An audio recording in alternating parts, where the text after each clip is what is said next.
బాలకృష్ణ గౌతమిపుత్ర శాతకర్ణి ఎలాంటి విజయం సాధించిందో, ఎలాంటి రికార్డ్స్ బ్రేక్ చేసిందో తెలియంది కాదు. ఇప్పుడు ఆ రికార్డ్స్ బ్రేక్ చేయబోతున్నాడు మెగా హీరో వరుణ్ తేజ్.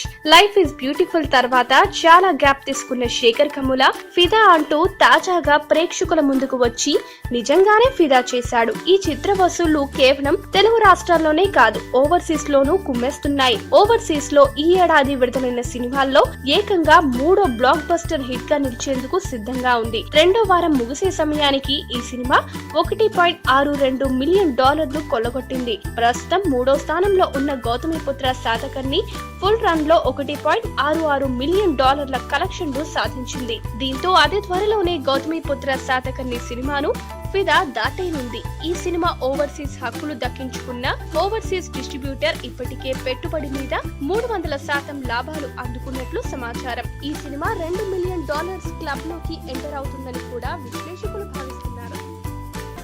ఈ వీడియో గనుక మీకు నచ్చినట్టయితే లైక్ చేయండి, షేర్ చేయండి, సబ్స్క్రైబ్ చేసుకోండి.